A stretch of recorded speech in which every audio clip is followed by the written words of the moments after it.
Santa Fe, Nueva Vizcaya, ang gateway ng buong Region 2. So hindi lamang gateway ng Nueva Vizcaya. Bagyong Baguio City ang itsura. Fog all over. Ang pagkakaiba lang talaga ng Santa Fe sa Baguio City ay una, halos wala pang mga malalaking infrastruktura dito. So makikita natin ito, halos wala ka na makita dahil sobrang fog. At siyempre, ang cost of living, mura ito dahil hindi pa ito syudad. Welcome to Barangay Maligu, Santa Fe, Nueva Vizcaya. Kaya kung gusto niyong makaramdam ng parang nasa abroad, ay pumunta po kayo dito sa Santa Fe. Nakita ko kasi talagang walang traffic, walang polusyon, walang bahay.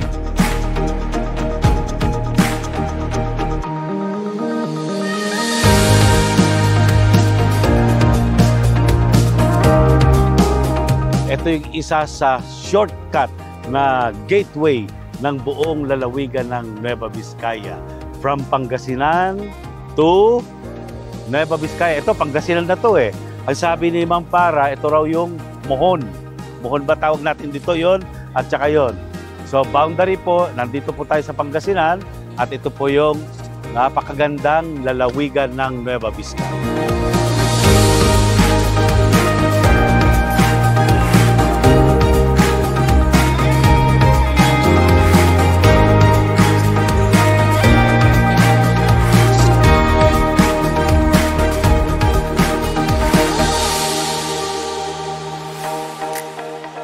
Mare-relax ka dito.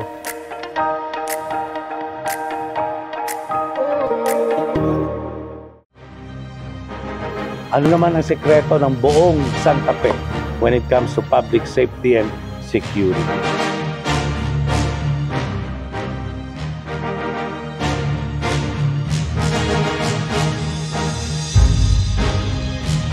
Ayan, kasama po natin ang mga magigiting nating mga kabaro. Yan, ang ating Deputy Chief of Police ng Santa Fe, si Lieutenant Reynaldo Villasista. At of course, nandito rin ang ating Chief ng Community Relations ng buong probinsya ng Nueva Vizcaya, Lieutenant Colonel Tasio.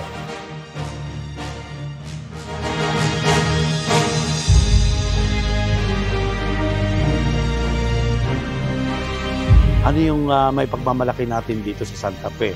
Ano ba ang sitwasyon ngayon ng Santa Fe? Dahil maraming tourism spot dito sa Santa Fe, sa abot naming makakaya ay ginagawa namin na magiging safety. Tuloy-tuloy ang pag-monitor namin sa mga tourist spot namin. Sure namin na magiging peaceful ang Santa Fe, safe ang mga turista. Ngayon, dito sa Maliko, meron tayong tourist police. Tourist police, yan. Sa awa ng Panginoon, ang Santa Fe ay safe na area para sa mga turista. Wala kayong alinlangan dahil insurgency-free ang Santa Fe. Insurgency-free? Ano pang pwede mong ipagmalaki? Drug-free? Drug-free ang Santa Fe. Drug-free? Sigurado ka? Yes. Ayun.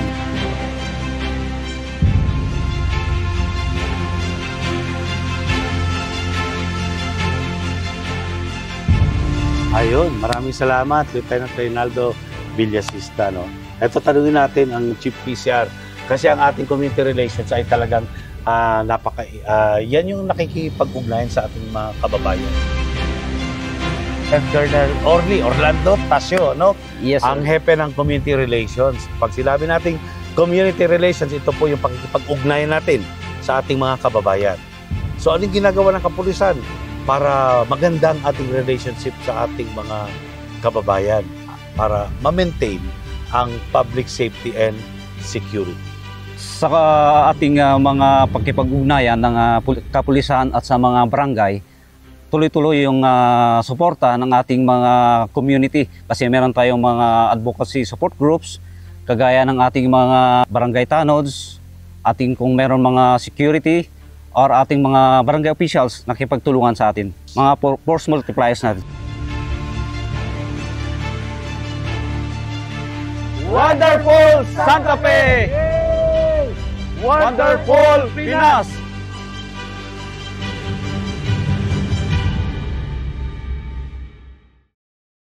Jen Ross. So, introduce ko lang po, no? So, ito yung napakalaki.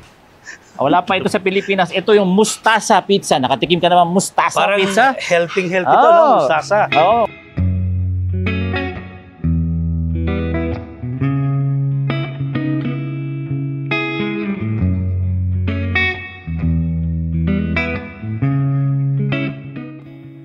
Kakaiba, parang hindi masyadong lasang kwan ginger, pero ginger siya. Yun ang kaya kasi may mga tao na ayaw ng ginger. Yung touch lang. Ito naman, passion fruit po. Ito kilala kong lasa. Kasi nung bata tayo, hindi natin pinapansin to eh. Yung pala, these are all powerful very medicinal. Fruits, medicinal, talaga nutritious, healthy talaga.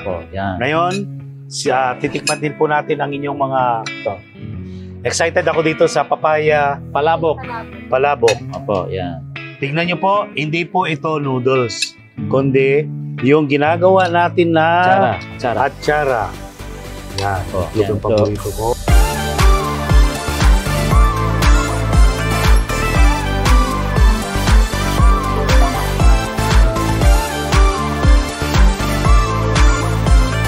Mga kasangbahay, mapalad po tayo ngayon dahil nandito po tayo ngayon sa bayan ng Dupax del Sur. Kasama po natin ang ating masipag at magiting na mayor na walang iba kundi si Mayor Neil Magaway. Mayor, magandang tanghali po. Naimbag nga aldaw. At ang may-ari ng napakagandang lugar na ito, ang Green Oasis na pinagmamalaki dito po sa lalawigan ng Nueva Vizcaya na nandito sa bayan ng Del Sur. Walang iba kundi si Sir John Danao. Opo, magandang yes, tanghali po, Jen. Yes, sir. Ano po naman itong mga dinadaanan natin na to? Ito ba lahat dito ito produkto? Dito po kasi sa The Green Oasis of Dupax, we are the premier farm to gourmet po, no? So pinopromote po natin yung mga gulay po, no? Especially yung mga gulay na nandito sa Nueva Vizcaya. So linalagyan po natin ng value, no? Ano po? At yun ang hinahain natin dito sa restaurant, no? So ito, wala po tayong soft drinks dito. We don't serve soft drinks. Nako, bawal ang kayo mga dito. Juices po natin galing sa farm, no? Katulad po nitong passion fruit. Ito tinatapon-tapon lang dito sa amin. Nung bata tayo, di ba? Oo. Ay napaka sustansya pala po nito. At healthy. Opo. Ayan. So ginagawa po natin juice, papakita po natin mamaya, no po. Tapos dito po hindi po tayo gumagamit ng MSG, no? So ano po yung substitute nun para sumarap yung pagkain natin? Mga herbs po, ito po, ito po, nandito yung mga tanim po natin. No, may Nako, mga meron na akong papasyalan parsley, dito. Ito yung mga, hinahanap ko lagi. Opo, yan. Oo. Opo. So, kasi ang paniniwala po natin, dapat ang pinaka masarap na pagkain ay dapat nasa farm.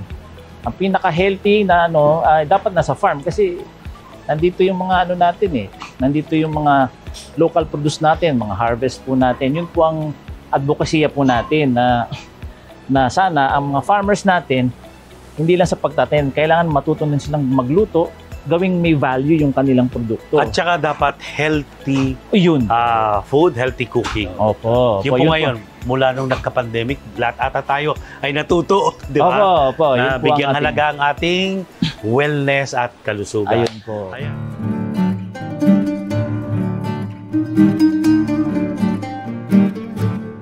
Yung paborito ko.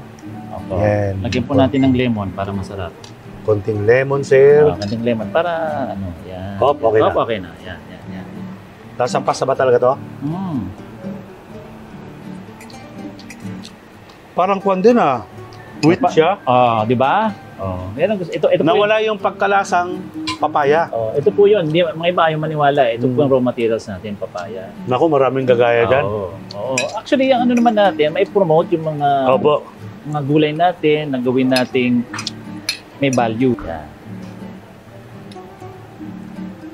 Matakaw ako sa Mushroom. Ayun po, tama-tama. Mamaya tikman niyo yung pizza. Kasi ang mga mushroom niyo po ay nacho, ano to? Opo, oyster yan mushroom. Opo.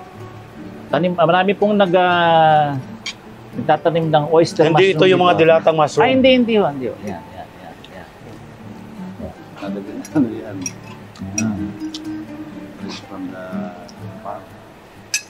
Sarap, fresh na fresh ang lasa po. Oo. Hindi po yung canned. Opo. Ngayon gusto ko pong Yan, tikman ito. pizza. O, yan. Tikman niyo yung mustasa. Yan, o. Tingnan nga. Mustasa po yan. Tingnan. Kuha ko ng ano. Naku po, Hindi po. malalaki yung slice niya. Opo, alam mo tayo, American ano tayo. Mustasa is yung dahon to Opo. Na Yun hindi, yung medyo hindi natin mapait masyadong siya. pinapansin. Yun. Sakto lang po sa panlasa. Ang sarap. Lasang-lasa ko yung gulay. Nagko-compliment ho, di ba? Tapos ito yung mushroom pizza. Mamaya po yan. Oo. Nakakatuwa kasi dito pala sa lalawigan ng Nueva Vizcaya ay matatagpuan ang organic farm with organic restaurant. Ngayon, nasa Cagayan Valley tayo, di ba? Cagayan Valley, ibig sabihin, surrounded by bundok. Eh parang bakit nandito tayo sa parang tubig, pinapalagiran tayo ngayon ng tubig. Ito yung kakaibang puntahan ng mga kababayan natin, mga turista, lokal or banyaga. Ang tawag po dito ay Palaisdaan, Palaisdaan. Hotel and Restaurant. Hotel and Restaurant. Kung titignan po natin, napapaligiran po tayo ng tubig. Pero nandito, mapalad tayo at kasama natin ang namamahala po ng Palaisdaan dito sa Bagabag, Nueva Vizcaya. Walang iba kundi ang ating maganda na, masipag pa na may-ari o namamahala ni si Ma'am Genevieve Alaba. Ma'am Genevieve, magandang araw po sa inyo. Naimbag nga Aldaw, kanyayo, ma'am. Magandang hapon din po, sir. Kumusta naman po dito at ano po yung Palaisdaan na ito? Itong Palaisdaan Hotel and Restaurant po, nagsimula po ito noong 2010. At ito lang po ang space niya nung una. Isang floating restaurant, may 4 po na kwarto po doon. Hanggang sa nag-extend po ang aking mother, siya po ang nagmamanage po nung time na yun dito hanggang may pavilion. Hanggang sa nagkaroon po kami ng 20 rooms. 20 rooms. At okay. isang dormitory, at saka 2 function rooms, at saka isang pavilion po. So pwede dito yung mga kasal, binyag, birthday. Apo. Yan. Kasal, birthday, binyag, Team building. team building po. Yun. Apo. Functions ng mga government, kinikater po namin lahat. Taga saan naman po yung mga bisita mo dito? Usually po, local or kaya from Car Region. Region Car, pwede 1. yes. Apo. Kasi sila po yung mas malapit po sa amin, so sila po yung nagpa-function po dito. Oh, grabe. Ibang region pa, no? Hindi lang ibang probinsya, kundi pati taga-iba yung region na karugtong ng Cagayan Valley. Apo. Tama. Wala naman taga Manila dito. Bihira Kami pa lang. po. Kami pa lang. Mga taga, Bihira hindi po. po ma'am, taga Nueva Vizcaya ko ako. Bayombong, Nueva Vizcaya. So, meron po kaming fishing dito. Pag mamimingwit po, pwede nyo rin po siyang ipaluto. Per kilo po ang bayad nung isda na nabingwit po ninyo at saka pwede nyo rin po siyang ipaluto. So, per kilo rin po siya. Namili po ako ng mga best sellers po namin para po ihain sa inyo ngayon. Para gutom na naman tayo, Iuna Sige. po natin ang appetizer. Naghanda po Appetizer. ako ng calamares. Calamares. Anong tawag natin? Calamares po, fried calamares. Dito po, usually sa area namin, mas mahilig po sila sa vinegar kaysa sa sweet mayonnaise. Tumpak ka. Ako, bata pa lang ako, mas Suka. gusto suka. Pork crispy pata po. Pork. Isa rin po ito sa specialty namin once na ang usapan na po ay pork. Tikman natin. Crunchy. Ano ang kakaiba sa crispy pata ninyo sa Bukod. ibang crispy pata?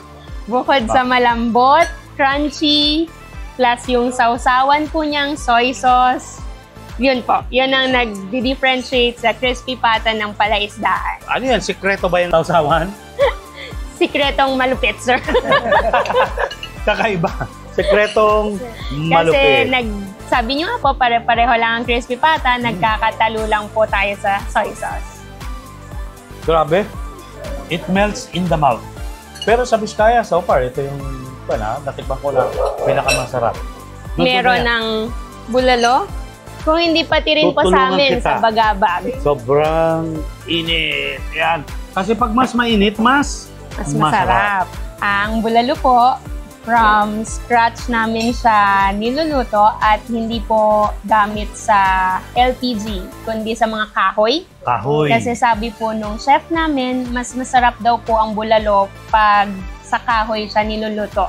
Slow cooking, pero yung nam-nam po niya. Sobrang sarap naman ito. Talagang slow cook na ginamit ang kahoy. Lumpiang gulay. Paborito ko ito. Mahilig talaga tayo sa suka eh. Kaya gusto ko. Oh, grabe. Pati yung suka pumasok sa lalamunan ko. Sobrang sarap. Ang last na po natin, ang aming pinakbet. Yan po ang pinakamasarap sa aming mga gulay. May kakaibang lasa. Parang luya. Luya ba yun? Luya po. Yun yung nagpasarap doon. Luya. Kasi yung iba ayaw maglagay ng luya. Healthy ang luya, masarap pa. Ano ito? Ito po for attraction po. Ito yung sinasabi ko kanina na pwede po kayong mamingwit at pwede rin nyo rin pong ipaluto. Per kilo po ang magiging charge. Pero ang koi po, pag nahuli po siya, binabalik po siya namin. Grabe na to, Ma'am Jen. Busog na busog po ako. Wonderful food po talaga. Wonderful place. Napaligiran tayo ng tubig.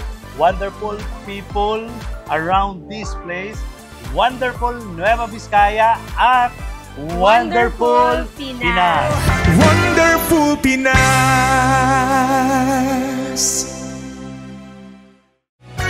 Kaibigan, mag-isip muna bago manglibang bayan.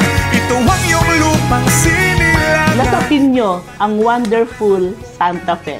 Dito po sa Santa Fe ay zero crimes. Insurgency free po ang Santa Fe, kaya nakakasiguro po na ligtas ang mga turista natin.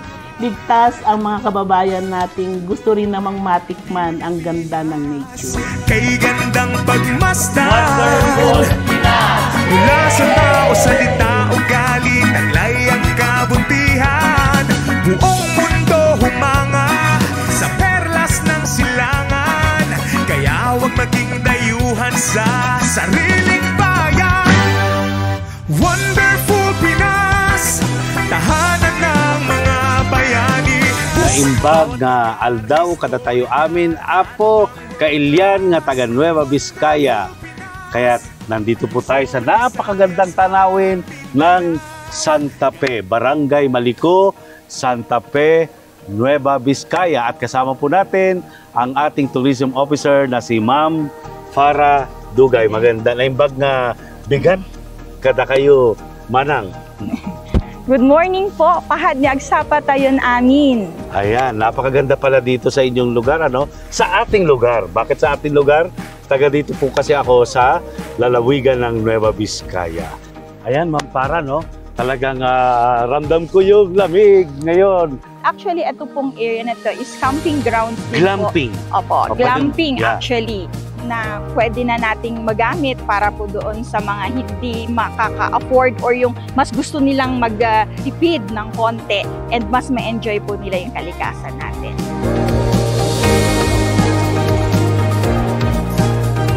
Ngayon po ay mapalad tayo dahil kasama po natin ang mga tao behind this beautiful hotel na Zen Hotel. Si Sir Tony Calion, ang nagmamay-ari, and of course, the woman behind the success ng hotel na to, si Ma'am Zen. Doon pala kinuha yung pangalan ng Zen Hotel. Bukod po sa restaurant, ito nga po may coffee shop tayo. Then may mga VIP rooms tayo para sa mga intimate meeting po, gano'n. VIP room mga for VIP intimate rooms. meetings. Meron kami How mga about grand hall? VIP. Hall po within next year, tatayo po yung Para sa hall wedding, namin. wedding. Opo. Pang seminars, weddings, mga pang 350. Yan. Wow, malaki Tatayo yun. po. Oo. Meron na po akong project sa Santiago, then babalikan namin itong Bayumbong. Ito pong Zen Hotel, biggest hotel in the province. We have 105 rooms. Oh, malaki talaga. 105 rooms. So we can accommodate po yung itatayo naming hall. May view deck din, ma'am. Ano makikita sa view deck? Makikita po natin doon yung Mount Palali. Actually, napakaganda po ng Vizcaya General. Totoo po Sobrang yun. ganda. Saka napakaganda general ng weather dito. Yun talaga. Napakaganda ng weather. Proud akong sabihin yung environment friendly po yung hotel na to. Ito pong bubong na to, puro solar po to. Even our parking lot din sa likod po, yung covered, solar ang ginamit namin. Actually, General, hindi naman sa common lang dito tayo sa Vizcaya. Mababait ang taga Vizcaya, General. Wonderful people. Mababait talaga. Sabi nga ni Gob sa akin napakainit daw ng mga Biskayano. Mainit, hot pala yung mga Biskayano. Ibig sabihin, mainit ang pagtanggap. Kayo naman, iba yung iniisip ninyong maiinit ang mga Biskayano. Mababait. Mababait. Yan, warm people and hospitable. Ayan po, nandito po ang ating mga customer ng Zen Hotel. Tanungin na natin kung ano po ang masasabi nyo sa Zen Hotel. Wonderful food! Ay. Wonderful drink! Wonderful people! Yes. Wonderful Pinas!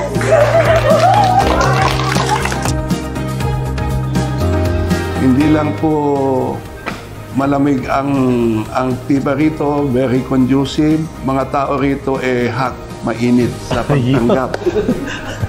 Makikita niyo po ang Nueva Vizcaya, isang adventure province ang Nueva Vizcaya. Kung nature lovers kayo at you want a new kind of adventure, Nueva Vizcaya is suited for you. Ako mismo ang mag-host Tour sa guide. inyo, mag-tour guide sa inyo sa Nueva Vizcaya. Sa ating pong mga kababayan, mga taga Nueva Vizcayano, mga OFW na taga Nueva Vizcaya, at mga kaibigan nyo, mga foreigners or taga ibang probinsya, dito na po tayo sa Nueva Vizcaya. Wonderful Nueva Vizcaya! Historia at pang-world ang pagmasdan. Mula sa tao, salita, ugali, taglay ang kabutihan. Buong mundo humanga sa perlas ng silangan. Kaya huwag maging dayuhan sa sariling bayan. Wonderful Pinas, tahanan ng mga bayani. Buhay ang katumbas. Wonderful Pinas, bawat lugar historical at pang world class. Wonderful Pinas, Luzon, Visayas at Mindanao. Ganda'y sadyang wagas.